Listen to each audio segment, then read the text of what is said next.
अगर हम नियम बना रहे हैं और उसके बाद भी शराब की डिलीवरी हो रही है तो मैं तो कई बार मानते हैं कि वो अपनी इस पॉलिसी में फेल हो गए नीतीश कुमार? देखिए, पॉलिसी बहुत अच्छी है लेकिन लागू होने में तो फेल्योर आया है। इसमें हम कैसे झूठ बोल दें कि नहीं आया है। अब मैं संजय सिंह के स्पेसिफिक आरोपों पर आता हूं। उन्होंने उन पर और आपका जवाब भी लेना चाहूंगा। उन्होंने नाम लिया ऑरबिंदो फार्मा के शरत रेड्डी का। मैं फैक्ट्स के साथ आपसे पूछ रहा हूं। आरोप है कि शरत रेड्डी को गिरफ्तार किया गया, फिर उन्होंने इलेक्ट्रोल बॉन्ड के जरिए बीजेपी को करीब 55 करोड़ रुपए दिए, फिर उन्हें सरकारी गवाह बनाकर जमानत दिलवा दी गई। ठीक है, मैं पूछना चाहता हूं संजय सिंह जी से कि क्या कोर्ट बंद हो गई है देश में? आप ये बात सिर्फ मीडिया में कह रहे हैं, कोर्ट क्यों नहीं जा रहे हैं? हम तो आपके अपराध के खिलाफ कोर्ट गए ना। वो क्या बात है जो आप इसमें छुपाना चाहते हैं? कोर्ट खुला हुआ है, जांच एजेंसी खुली हुई है। आप मान लो कहते हो कि केंद्र सरकार है तो जांच नहीं होने देगी।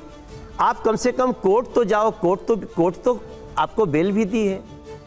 इसमें बहुत सारे ऐसे तथ्य हैं जो छुपाए जा रहे हैं। लेकिन मनोज जी, सुप्रीम कोर्ट ने ही तो इलेक्ट्रोल बॉन्ड को लेकर सवाल उठाए। लेकिन इलेक्ट्रोल बॉन्ड लाया कौन था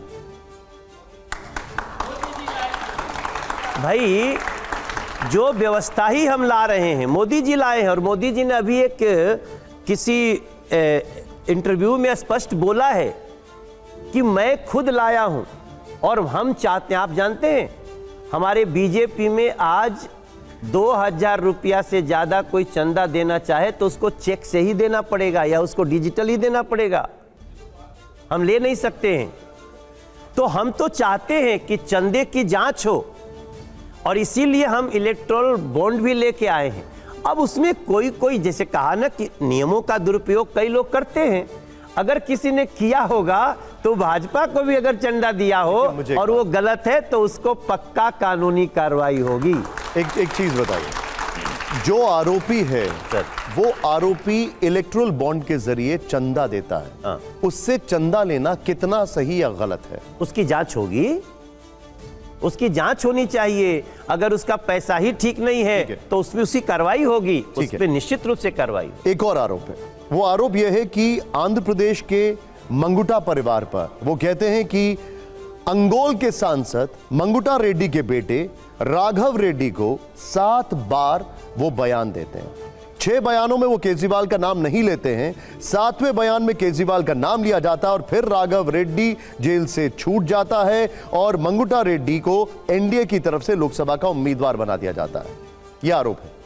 देखिए, इस केस का हमको जानकारी नहीं है, क्योंकि इसलिए मेरा कोई कमेंट करना ठीक नहीं है कि क्या तथ्य हैं।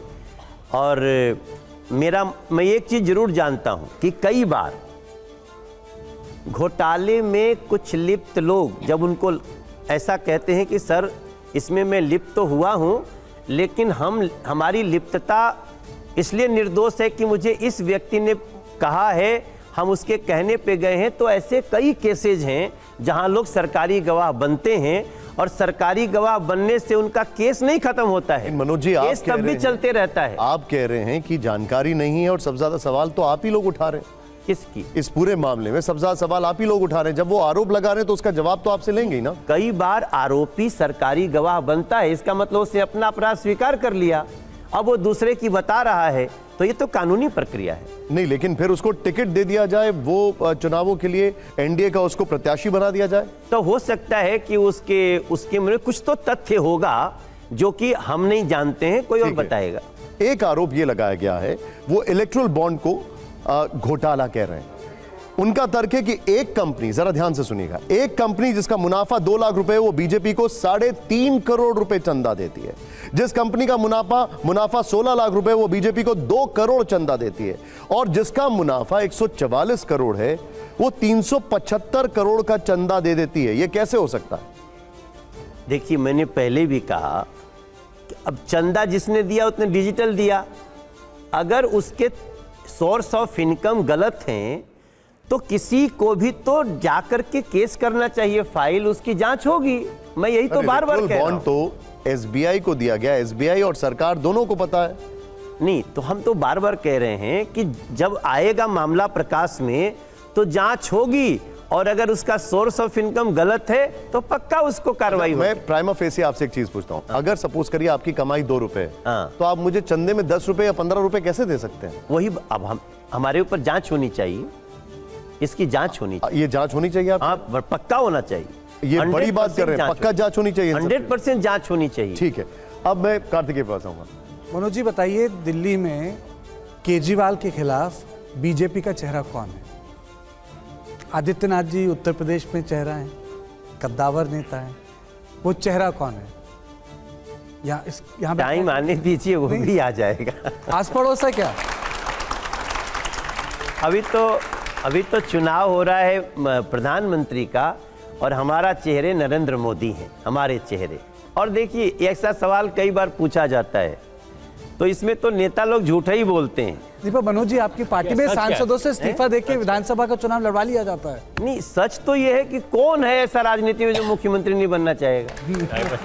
ठीक है, जयशंकर जी आपका सवाल। ये तो बातों को घुमाना अमाना हमको आता नहीं है।